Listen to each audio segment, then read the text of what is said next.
Sir నమస్కారం sir. నమస్తే అండి. సార్ 'కుబేర' సినిమా అంటే మంచి టాక్ వచ్చింది. అలా 3 రోజులు కలెక్షన్స్ బానే వచ్చాయని జెప్పేసి ఒక స్ప్రెడ్ అయితే అయింది. కాకపోతే ఇప్పుడు జూసుకుంటే పరిస్థితి బయ్యర్లు లాస్ట్‌లోనే ఉన్నారు. ఇప్పటికి కూడా ఈవెన్ తెలుగు స్టేట్స్‌లో కూడా అదే పరిస్థితి ఉంది. అండ్ తమిళ్‌లో అయితే అంటే ఒక ట్రోలింగ్ కూడా చేస్తున్నారు. ఇక్కడ 'కుబేరుడు' అక్కడ 'బిచ్చగాడు' అన్నట్టుగా అలా ఒక ట్రోలింగ్ చేస్తూ కూడా అంటే అక్కడ పెద్ద వర్కౌట్ అవ్వలేదని జెప్పేసి. నిజంగా ఆ పరిస్థితి ఉందా 'కుబేరా'కి? బయ్యర్లు ఇంకా లాస్ట్‌లోనే ఉన్నారా? మరి సినిమా కలెక్షన్స్‌లా ఎలా ఉన్నాయి సార్? అంటే థియేటర్‌కి వెళ్ళటం అనేది తగ్గింది. హ్మ్. జనాలు థియేటర్‌లకి వెళ్ళటం తగ్గటానికి రకరకాల రీజన్స్ ఉన్నాయి. ఆ రకరకాల రీజన్స్‌లో ప్రధానమైన రీజన్ ఏంటంటే, సినిమా బలమైన ప్రభావం వేస్తే కొంతవరకు కదలిక కనిపిస్తోంది జనాల్లో. అంతే తప్ప సినిమా ఏదో పర్లేదు అనే మాట బయటకొచ్చింది. 'కుబేరా'కి సంబంధించి ఆ సినిమాని విమర్శించే పరిస్థితి లేదు. అలాగని అది అద్భుతం అని చెప్పే పరిస్థితి లేదు. అలా ఒక డోలాయమాన స్థితిలో ఆడియన్‌ని ఫిక్స్ చేసినటువంటి కంటెంట్ అది. అంటే ఒరిజినల్‌గా వాళ్ళు చేయాలనుకున్న యుద్ధం చాలా పెద్దది. వాళ్ళు తీసుకున్న స్పాన్ చాలా పెద్దది. కానీ వాళ్ళు దాన్ని ఎగ్జిక్యూట్ చేసిన మెథడ్‌లో ఉన్నటువంటి పరిమితులు, ఆ పరిమితుల వలన చాలా అంటే వాళ్ళకి వాళ్ళే చాలా కంటెంట్ వృధా చేశారేమో అనిపించేలాగా నడిచింది సినిమా. దాన్ని ప్రమోట్ చేయడానికి విపరీతంగా కష్టపడ్డారు. ఆ సినిమాని ఎలాగో అలాగూ జనంలోకి తీసుకెళ్ళాలి అని తీవ్రమైన కృషి చేశారు. దానిలో భాగమే సినిమా రిలీజ్ అయిన తర్వాత జరిపినటువంటి ఒక సెలబ్రేషన్. చిరంజీవి గారిని పిలిచి ఆ సినిమా గురించి రకరకాల వ్యక్తులతో మాట్లాడించడం ద్వారా జరిపినటువంటి కార్యక్రమం. అంటే వాళ్ళు చాలా పెద్ద స్పాన్ తీసుకున్నారు. అంటే లిబరలైజ్డ్ ఎకానమీలో జరుగుతున్నటువంటి ఫైనాన్షియల్ స్కామ్స్ ఎలా జరుగుతున్నాయి, బూటకపు కంపెనీలు ఎలా క్రియేట్ ఇప్పుడు చంద్రబాబు గారి మీద పెట్టిన కేసు మనకు తెలుసు. ఏది స్కిల్ డెవలప్మెంట్ పేరుతో ఆయన గవర్నమెంట్ నుంచి డబ్బులు డ్రా చేసి కొన్ని బినామీ కంపెనీలకు వెళ్ళి అక్కడి నుంచి అంతిమ లబ్ధిదారుడు చంద్రబాబు అని ప్రూవ్ చేస్తే ఆ కేసులో ఆయన లోపలికి వెళ్తాడు. అది ఒక సెటప్. అలా ఈ సంస్థలు అంటే ఈ బోగస్ సంస్థల బోగట్టా గురించి తెలుగు సమాజంలో బాగా ప్రాచుర్యంలోకి వచ్చింది జగన్మోహన్ రెడ్డి అరెస్ట్ అప్పుడు. ఓకే. అంటే ప్రభుత్వంతో ఏదో ఒక కాంట్రాక్టు లబ్ధి పొందుతారు ఎవరో, వాళ్ళు ఇంకెక్కడో ఇన్వెస్ట్ చేస్తారు. ఇంకొక మ్యూచువల్ కంపెనీలో ఇన్వెస్ట్ చేస్తారు. ఆ డబ్బులు ఇక్కడికి వస్తాయి. వీళ్ళు నేరుగా గవర్నమెంట్కి డబ్బులు ఇచ్చినట్టు ఉండదు. ఏదో కంపెనీలో వీళ్ళు వాటాలు కొంటారు. ఆ వాటా డబ్బులు ఇక్కడికి వస్తాయి. ఇక్కడ వ్యాపారాలు జరిగిపోతూ ఉంటాయి. ఈవెన్ సాక్షిలో కూడా అలాంటి పెట్టుబడులే ఉన్నాయి అనేది అందరికీ తెలిసిన విషయమే. ఇలా ఈ డమ్మీ సంస్థల గొడవ విపరీతంగా ప్రచారం జరిగింది జగన్మోహన్ రెడ్డి అరెస్ట్ అప్పుడు. సిబిఐ ఎంక్వైరీ చేసి చాలామంది, ఇప్పుడు నిమ్మగడ్డ ప్రసాద్ గారు వీళ్ళందరూ ఆ అకౌంట్లో లోపలికి వెళ్ళిన వాళ్ళే కదా. ఇలా చాలామంది ఇండస్ట్రియలిస్టులు లోపలికి వెళ్ళినటువంటి సందర్భం. నిజంగా వీళ్ళని అరెస్ట్ చేస్తారా అని ప్రజలు అనుకున్నారు. నిజంగానే అరెస్ట్ చేసి లోపలికి పంపించారు. నిమ్మగడ్డ ప్రసాద్ గారిని అరెస్ట్ చేస్తారా అని చాలామంది అనుకున్నారు, కానీ నిర్మోహమాటంగా తీసుకెళ్ళి లోపల పెట్టారు ఆ టైంలో. అలాగే కోనేరు రాజేంద్ర ప్రసాద్ వీళ్ళందరూ వెళ్ళారు కదా జైలుకి.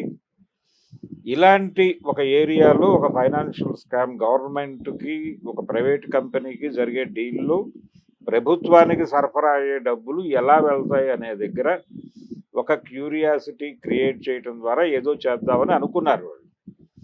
నిజానికి పరిస్థితి అంతకంటే ఒక విచిత్రమైన కండిషన్ ఏంటంటే, నిజానికి ఇలాంటి ట్రాన్సాక్షన్ చేసేవాళ్ళు ఈ సినిమా చూస్తే చాలా కామెడీగా అనిపిస్తుంది వాళ్ళకి.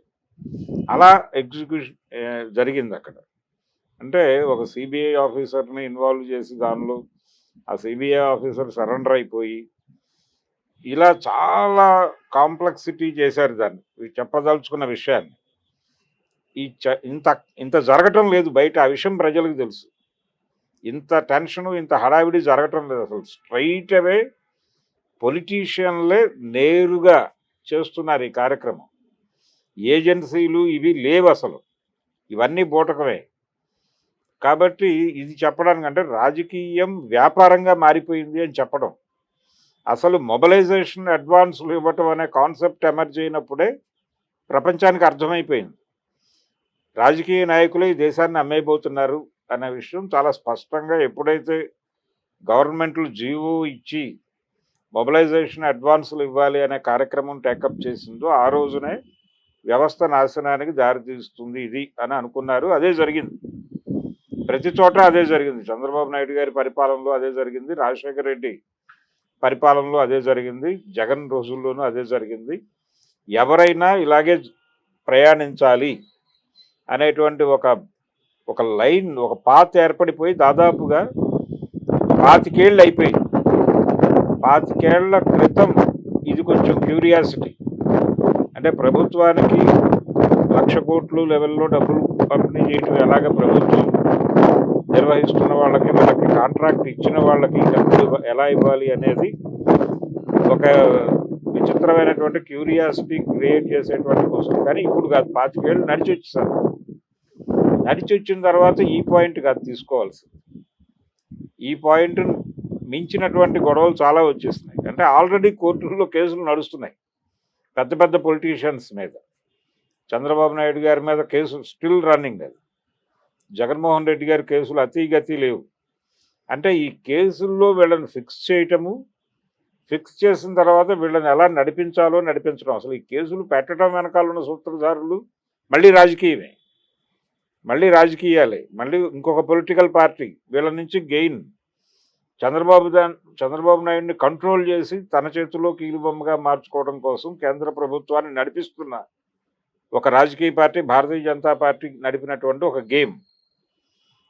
ఆయన అరెస్టుకి అప్పటి రాష్ట్ర ప్రభుత్వం ప్రపోజ్ చేసినప్పుడు ఏమీ మాట్లాడకుండా మౌనంగా ఉండే జరిగేలా చేసి, ఆ తర్వాత ఆయన్ని కార్నర్ చేసి ఆయన్ని తిరిగి తన కంట్రోల్లోకి తెచ్చుకుని నడిపించినటువంటి విధానం ప్రపంచానికి కొత్తగా చెప్పాల్సిన అవసరం లేదు. ఈ లెవెల్లో జరుగుతోంది వ్యవహారం. ఇది కొంత క్యూరియాసిటీ కలిగించేటువంటి అంశం. పొలిటికల్ ఇన్ఫ్లుయెన్స్తో జరుగుతోంది ఇదంతా. రాజకీయ నాయకులు చేస్తున్నారు, రాజకీయ నాయకుల్ని ఇండస్ట్రియలిస్టులు కార్పొరేట్లు నడిపిస్తున్నారనేటువంటి ఇది ఒక ధోరణి నడిచింది సినిమాలో. నీ వలన ప్రభుత్వం అప్రతిష్ట పాలైపోతుంది అనేసి అవతల మంత్రి గారికి ఆవేదన వ్యక్తం చేస్తున్న సన్నివేశాలు ఉన్నాయి. ఇప్పుడు సినిమా అది కాదు, వాళ్లే వ్యాపారం చేస్తున్నారు, వాళ్లే నేరుగా కార్పొరేట్లతో డీల్స్ మాట్లాడుతున్నారు. డబ్బులు ఎలా, ఎక్కడి నుంచి, ఏ కాలువ ద్వారా ఎక్కడికి వెళ్ళాలి కూడా వీళ్ళే డిజైన్ చేసి ఇస్తున్నారు. అంతా చాలా పద్ధతిగా జరిగిపోతుంది, ఎక్కడ ఏ ఇబ్బందులు లేవు. దీనికి ఇదంతా కూడా ఎవడో చూస్తూ ఉంటాడు, గమనిస్తూ ఉంటాడు, వాడి దగ్గర రికార్డు అవుతుంది.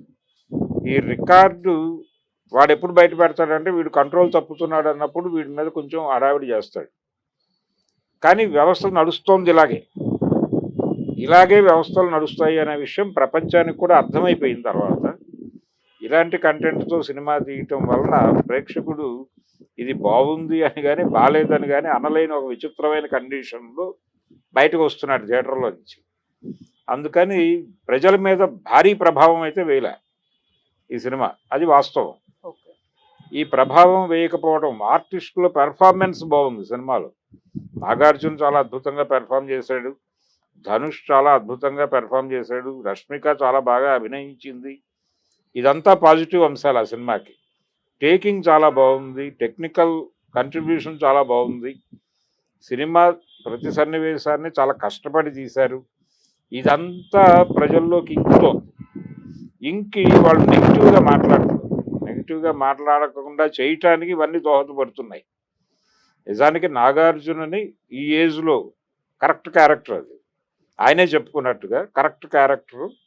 ఆయన కెరియర్కి ఇంకొక 50 పాత్రలు వస్తాయి ఇలాంటివి నాకని చెప్పాడు కాన్ఫిడెంట్గా. నిజమే, వచ్చే ఛాన్సెస్ ఉన్నాయి. ఆయన అలాంటి క్యారెక్టర్ ఎంచుకోవడం చాలా గొప్ప సాహసం అని చెప్పి చిరంజీవి గారు ప్రశంసించడం కూడా అది కూడా కరెక్టే. కానీ సినిమా కొనుక్కున్న వాళ్ళకు అనుకుంటేది ఏమిటి దీనివలన అనే ఏరియాకి వస్తే, ఈ సినిమా కొనుక్కున్న వాళ్ళకి ఈ కాస్టింగ్ ఇదంతా చూసి ఇది డెఫినెట్గా వర్కౌట్ అయ్యే సినిమా, సబ్జెక్ట్ కూడా కొంత కొత్త ఏరియాలో ఉంది అని వాళ్ళు ఫీల్ అయ్యి. అంటే అసలు ఇప్పటి వరకు కార్పొరేట్ రాజకీయం గురించి, ఇప్పుడు కలియుగ్ అని చెప్పి ఆ రోజుల్లో శ్యామ్ బెనగల్ గారు ఒక సినిమా తీశాడు, అలాంటి సెటప్లో ఒక సినిమా ఇప్పుడు జరుగుతున్నటువంటి కార్పొరేట్ రాజకీయం మీద ఒక అద్భుతమైన సినిమా చేయవచ్చు, చేయడానికి అవకాశం ఉంది. ఎవరు ఆ ఏరియాకి వెళ్ళట్లేదు. కనీసం కార్పొరేట్లు అంటే మార్కెట్ ఎకానమీ మన జీవితాల్లోకి వచ్చాక జీవితాల్లో జరుగుతున్న గందరగోళం తెర మీద చెప్పే ప్రయత్నం కూడా ఎవడు చేయలే. మొత్తం భారతదేశంలో అన్ని సినిమా రంగాల్లోనూ ఎక్కడా జరగలేదు. ఎంత సంక్షోభం క్రియేట్ చేస్తున్నారు జీవితాల్లోకి, మనుషుల్లోకి అనేది. ఇటువంటి అనేక అంశాలు వదిలేసి ఈ ఏరియాని కనీసం పట్టించుకున్నారు వీళ్ళు అనేటువంటి ఒక కన్సిడరేషన్ కొంతమందిలో కనీసంగా పట్టించుకున్నారు. అందుకైనా శేఖర్ కమ్ములని అప్రిషియేట్ చేయాలనే అభిప్రాయం కొంతమందిలో ఉంది. అక్కడ దొల్లతనం తెలిసినప్పటికీ ఇలాంటి కండిషను బయ్యర్స్ కూడా కొత్తగా అనిపించింది. కంటెంట్ అనిపించి వాళ్ళు ఎంటర్ అయ్యారు వ్యాపారంలో. ఎంటర్ అయిన తర్వాత థియేటర్లకి జనాలు ఒక మోస్తరుగా రావటం, అంటే మొదటి 2 రోజులు నాగార్జున, ధనుష్ ఉన్నారు, శేఖర్ కమ్ముల వీళ్లతో ఏం చేయించుంటాడు అనేటువంటి ఒక క్యూరియాసిటీ రన్ చేసింది. జనాల్ని కొంతవరకు పూల్ చేసింది థియేటర్కి. కానీ అది కూడా సఫిషియెంట్ కాదు. ఎందుకంటే మార్నింగ్ షో 8 o'clock షో చాలా ఊళ్ళల్లో పడింది, విజయవాడ లాంటి సెంటర్లో కూడా పడింది. కానీ ఆ సినిమా నాగార్జున లాంటి హీరో యాక్ట్ చేసిన సినిమాకి కనీసం మార్నింగ్ షో ఫుల్ అవ్వాలి. కానీ 10 అంటే ఊర్వశి లాంటి పెద్ద థియేటర్లో వేసే సినిమా అంటే చాలా పెద్ద కెపాసిటీ ఉన్న థియేటర్ అది. మల్టీప్లెక్స్లో అంత కెపాసిటీ ఉన్న థియేటర్ ఇంకోటి లేదు. అంత థియేటర్లో సినిమా వేసేసి మీరు ఆ వచ్చిన జనాలు 5-6 రోజులకి సర్దుకుంటే ఏమైపోవాలి? మిగిలిన చూసినటువంటి ప్రేక్షకుడు ఏమైపోవాలి? ఫైనల్గా లేచి నిలబడితే ఎదురంతా ఖాళీగా ఉంటాయి, ఇదేమిటి పరిస్థితి అనే అభిప్రాయం కలుగుతుంది కదా. అది బయటికి వెళ్ళి మాట్లాడుతాడు కదా వాడు, జనం లేరు థియేటర్లో అని. ఎందుకు రాలేకపోయారు? ఎందుకు అంతమందిని పూల్ చేయలేకపోయాడు? నాగార్జున గారి చరిష్మా ఎందుకు అంత లాగలేకపోయింది? కనీసం మార్నింగ్ షో ఫుల్ అయి ఉండాలి, అది జరగల. అయినప్పటికీ కొంత తర్వాత షో నుంచి కొద్దిగా పెరిగింది. ఈ పెరుగుతున్న క్రమంలోనే వీళ్ళు సక్సెస్ మీట్ పెట్టారు. పెట్టి ఇంకొంచెం రైజ్ చేయడానికి ప్రయత్నం చేశారు, కానీ అది అందుకోలే. పెట్రోల్ పోసారు, వీళ్ళు చేయాల్సిన ప్రయత్నం వీళ్ళు చేశారు, వీళ్ళు కృషి చేశారు, కానీ వర్కౌట్ అవ్వలేదు అది ప్రాపర్గా. ఇంకా పెరుగుతుంది అనేటువంటి ఆశ కూడా లేదు. దీనికి మెజారిటీ ప్రధానమైన కారణం ఏంటంటే కంటెంట్ ఆల్రెడీ బయటకు వచ్చేసింది, సర్క్యులేట్ అవుతోంది. జనాలు వాళ్ళ మొబైల్స్లో సినిమాలు చూసి సోషల్ మీడియాలో వాళ్ళ అభిప్రాయాలు ఉచితంగా పోస్ట్ చేసేస్తున్నారు. ఇది ఒక ప్రమాదకరమైనటువంటి ధోరణి. దీన్ని కంట్రోల్ చేయడానికి ఏమిటి అనేది ఆలోచించే వరకు థియేటర్కల్ రైట్స్ మీద డబ్బులు పెట్టేవాళ్ళు కొంచెం ఆలోచించి పెట్టడం మంచిది. తొందరపాటు చర్యలు లేవు. అంటే ఇప్పుడు ఆల్రెడీ ఒక అగ్రిమెంట్ చేసుకుంటున్నారు. అంటే ఒకవేళ సినిమా వర్కౌట్ కాకపోతే మేము ఇచ్చినటువంటి డబ్బులు రిటర్న్ ఇవ్వాలి అనే అగ్రిమెంట్లో రాసేసుకుని ఒక ఒప్పందం చేసుకునేటువంటి పరిస్థితికి వచ్చారు బయ్యర్లు ఆల్రెడీ. కాబట్టి రిఫండబుల్ అగ్రిమెంట్లు చేసుకున్నారు కాబట్టి డబ్బులు వెనక్కి వచ్చేస్తాయి, నష్టపోవాల్సిన అవసరం లేదు. అంటే లాభాలు రావు కానీ నష్టాలు కూడా రావు.